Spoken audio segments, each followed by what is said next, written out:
Bismillahirrahmanirrahim. Assalamualaikum warahmatullahi wabarakatuh. Welcome back to my Sofa channel. Konten-konten di channel ini seputar dunia pendidikan, tips-tips dan motivasi dalam hidup.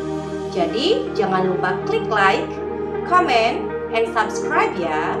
Sahabatku sekalian yang baik sekali hatinya, sekarang ini kita hidup di zaman yang super duper luar biasa, sangat beda dengan zaman yang dulu. Saat ini orang-orang bisa curhat dimanapun. Salah satunya sekarang yang merebak itu ada medsos atau media sosial. Karena memang kita hidup di zaman teknologi, jadi semuanya kita harus melek teknologi. Ngomong-ngomong soal teknologi, pasti sahabat juga pernah merasakan kalau dulu kebutuhan pokok itu kan sandang, pangan, dan papan. Sandang itu kan yang disebutnya dengan pakaian dan lain sebagainya. Pangan itu makanan, papan itu rumah tempat tinggal. Tapi sekarang kan kebutuhan pokok jadi bertambah sahabat. Jadi sandang, pangan, papan, dan kuota. Jadi kalau dulu sudah bisa makan saja sudah alhamdulillah. Kalau sekarang makan sudah, rumah ada, baju punya, tapi nggak ada kuota, serasa mau mati saja. Seperti itu ya, itu yang saya rasakan. Sahabat pun pasti tidak jauh beda. Oke, kembali lagi ke zaman teknologi. Tadi saya bilang orang bisa curhat bebas di media sosial karena kita sangat mudah untuk daftar di medsos itu. Sebut saja WhatsApp, di sana kan ada status kita gitu ya. Bisa nulis status kita curhat, aduh aku lagi bete, aduh aku lagi nggak punya duit, aduh aku lagi sakit perut. Kadang sakit perut juga suka baca gitu di status orang lain. Ada lagi Facebook kan, maaf nih saya nggak di endorse loh sama Facebook, tapi salah satu medsos itu kan Facebook. Di Facebook juga kadang-kadang orang meluapkan emosinya itu tanpa tedeng aling-aling. Dia sedang berantem dengan suaminya, dia tulis ngaberebet gitu ya tentang suaminya itu dan lain sebagainya. Dan terkadang nih sahabat, ada seseorang yang menulis sesuatu di medsos, tujuannya mah buat siapa? Misalkan dia hanya ngingetin untuk dirinya sendiri, orang lain ada yang baper, merasa kesindir gitu ya. Jadi sekarang sudah muncul generasi-generasi yang baperan. Baca status orang serasa ke dia, ngapain sih orang itu nulis status kayak gitu? Nyindir-nyindir siapa sih? Kalau kita nggak merasa, ya sudah, nggak usah diperpanjang. Mungkin saja itu untuk dia sendiri, untuk mematahan dirinya sendiri, untuk menasihati dirinya dan keluarganya. Jadi kita jangan baperan. Nah, bicara soal curhat nih sahabat, emang sebaiknya kita nggak perlu lah ya curhat-curhat di medsos, karena curhat itu harusnya kan hanya sama Allah Subhanahu wa Ta'ala. Karena orang lain itu, satu, kalau melihat masalah orang, ada yang kasihan sama kita. Yang kedua, ada juga yang ketika melihat kita curhat yang sedih, mereka itu bersorak, mensyukuri kalau dia itu sedang terjatuh ataupun sedang berduka. Jadi sudahlah, karena orang itu ada yang pro, ada yang kontra sama kita gitu. Nah, disinilah kita sahabat, kita harus jeli melihat sesuatu, jangan baperan, jangan mudah menjudge, jangan suuzon sama orang lain. Kita harus bisa melihat sesuatu dengan sudut pandang yang baik. Makanya di konten kali ini saya ingin sekali mengajak sahabat semua untuk sharing seputar hal ini. Kita kasih judul saja, melihatlah dengan mata lebah, jangan melihat dengan mata lalat. Sahabatku sekalian yang baik sekali hatinya, mungkin di antara para sahabat ada yang bertanya, apa sih maksud tadi ngomongin medsos ujung-ujung ke mata lebah dan mata lalat? Asana jaka sembung bawa golok gitu ya, nggak nyambung banget ya. Oke, Sahabatku, Allah Subhanahu wa Ta'ala menciptakan alam semesta ini sebagai pembelajaran untuk orang-orang yang berpikir. Jadi alam semesta ini sekolah buat kita semua. Banyak hikmah yang bisa diambil di alam ini. Kita ambil tadi dua binatang yang saya sebutkan di judul ya. Ada lebah, ada lalat. Lebah dan lalat itu mirip dari segi ukuran.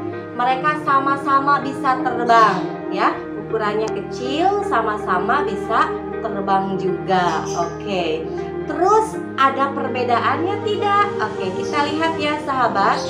Lalat. Mau lalat dulu atau mau lebah dulu? Mau lebah dulu? Oke lah, boleh. Lebah, oke dah. Kalau kita ngomongin lebah nih sahabat, kita bisa lihat nih. Dia senangnya itu di bunga-bunga yang indah. Mana ada kita lihat ada lebah di di makanan yang busuk, nggak ada. Jadi lebah itu senangnya di tempat yang baik. Oke, dia menghisap sari madu yang ada di bunga itu.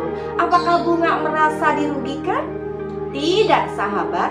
Ternyata ketika dia menghisap madunya itu, dia ambil yang namanya benang sari ya, di satu bunga dipindahkan ke butik yang lain gitu. Jadi akhirnya dia bisa membantu proses penyerbukan, sehingga terkadang misalkan kita ambillah sebut buah kelengkeng, kan suka ada tuh lebah di bunga-bunga kelengkeng. Nah itu membantu proses penyerbukan lebah itu. Jadi Masya Allah kan, tadi yang pertama lebah itu senangnya mencari makanannya di tempat yang baik. Dia juga membantu penyerbukan juga.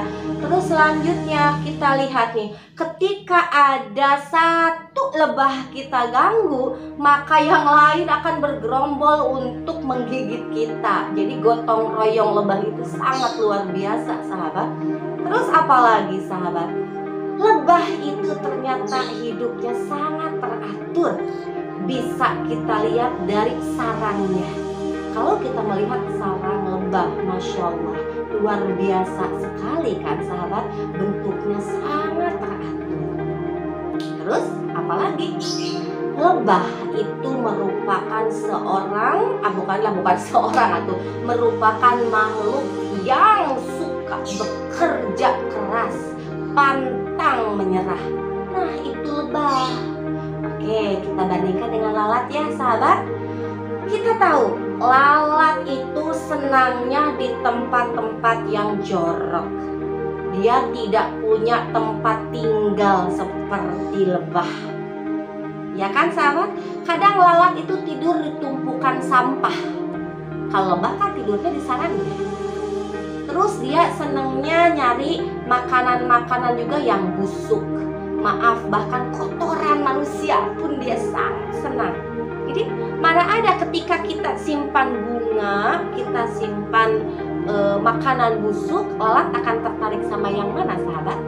Pasti lalat akan senang sekali melihat buah-buahan dan makanan yang busuk, curingan gitu. Ketika melihat yang busuk itu meong, langsung dia makan.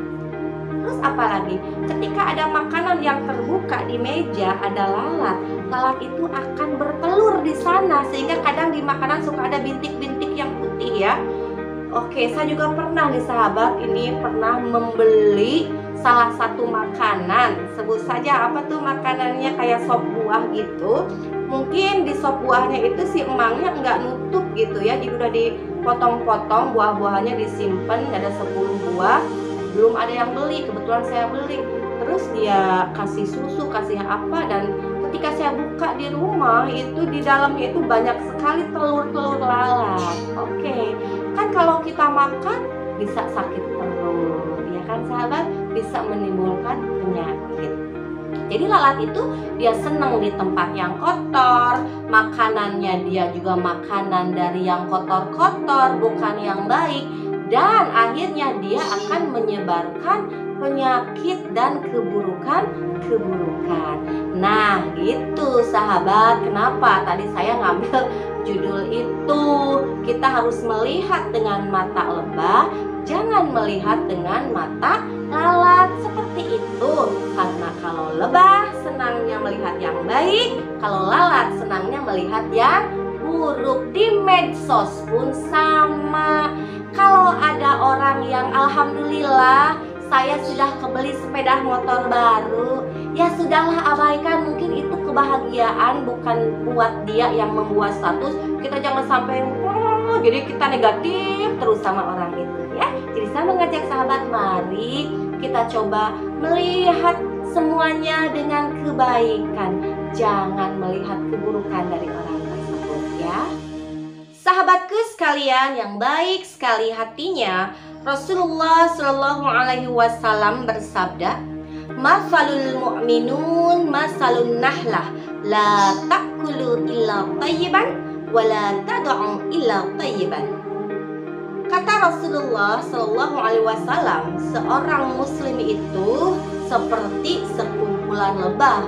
Dia tidak makan kecuali yang baik-baik, dan dia tidak mengeluarkan sesuatu atau memberikan sesuatu kecuali yang baik-baik.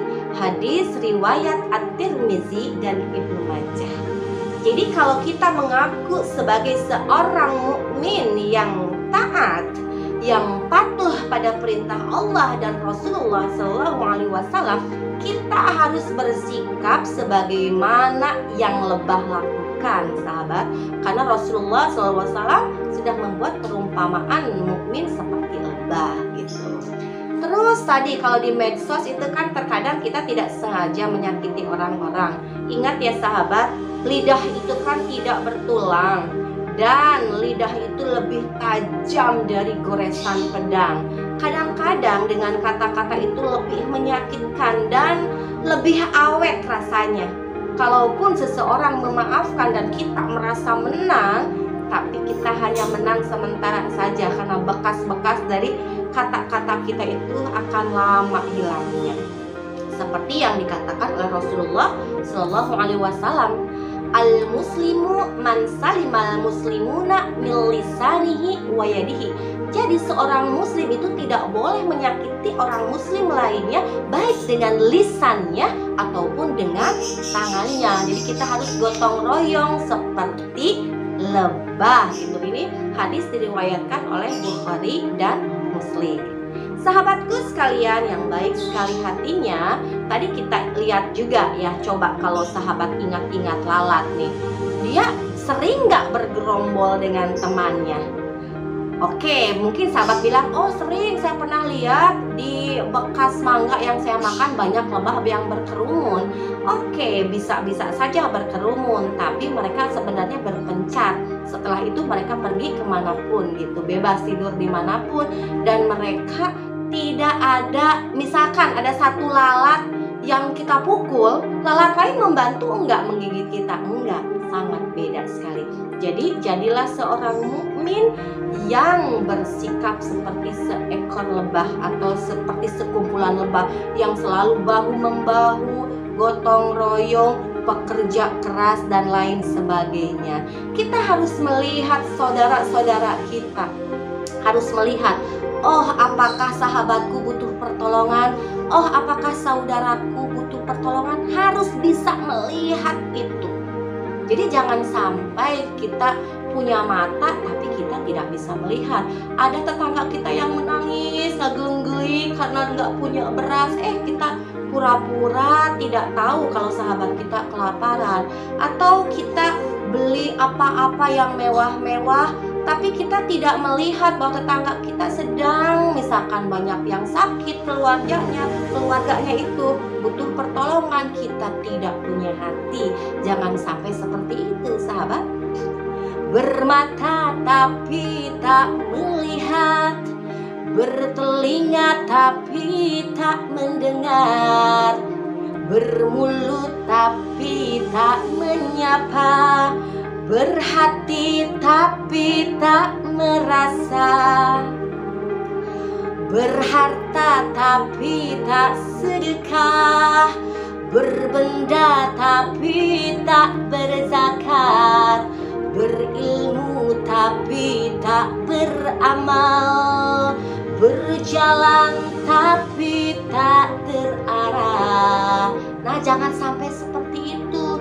Mudah-mudahan kita dijauhkan dari sifat-sifat seperti itu ya sahabat.